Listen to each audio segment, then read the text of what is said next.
If you're like most survivors, your house blew over during the pole shift. The combination of magnitude 9 quakes and hurricane force winds will do most structures in.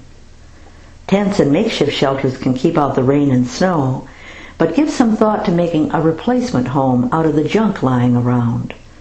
Lumber and roofing and hammer and nails.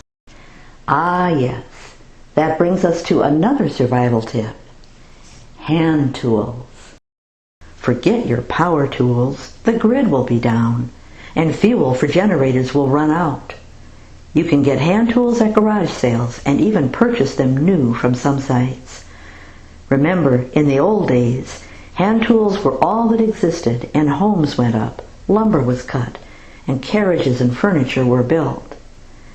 Get some books on working with hand tools along with those books on edible weeds, eating insects, saving seed. Saving seed. You hear a lot these days about people starting their backyard gardens because the price of food is skyrocketing, but nobody ever talks about seed. It's assumed you can trot to the store and buy more, but after the pole shift, there won't be a road you can trot on. Want leeks for your soup? Then remember to collect the seed for next year's patch of leeks. Amaranth and buckwheat are two of the most valuable domestic plants because they contain lysine, a protein that is missing from most plants. Corn and amaranth or buckwheat mixed together make a protein equivalent to meat.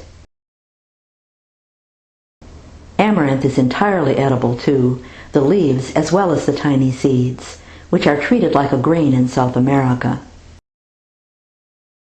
Seeds like beans and corn are easily saved. They just need to be well dried and stored in a cool, dry place. But some seeds need special treatment. Many need a rest period or a cold snap before they will sprout, and some need to molder. Seriously, molder. Tomato seeds, if simply dried, will not sprout. Set them out in a dish and let them mold like they do in nature when the tomato falls to the ground. Then rinse them and dry. Get a good book on seed saving and practice some of this stuff. Any other tips? Now that you're well fed and you're out of the rain, what about the fact that you stink? What to do when the toilet paper runs out and the toilet won't flush? As in days of yore, establish an outhouse and just make sure everyone has a washcloth and soap handy for when the toilet paper runs out. Ah yes, soap.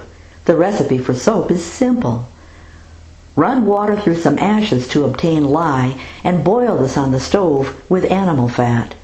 When it's thick, pour into a pan and when cool, cut into bars.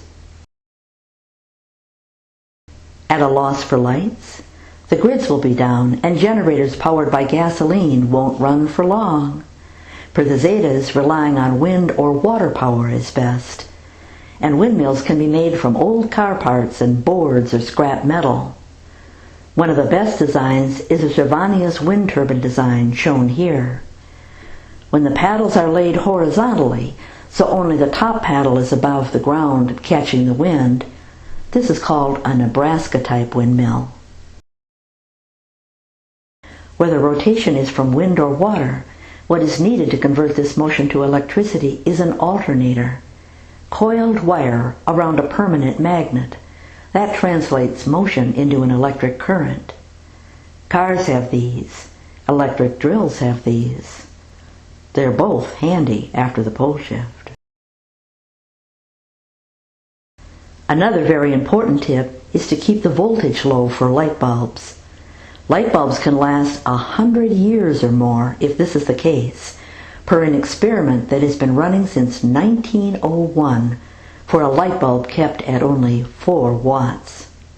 When all the light bulbs are gone, there is still a couple of other options. Arrays of LEDs, those tiny little light bulbs that indicate, for instance, that your computer monitor is still on. These will last longer than incandescent light bulbs. And carbon arc lamps, which actually produce a light equivalent to sunlight, require only 2 carbon points in close proximity to each other. For instance, the carbon points in pencil leads. Until next time on the Zeta Report, this is Nancy Leader.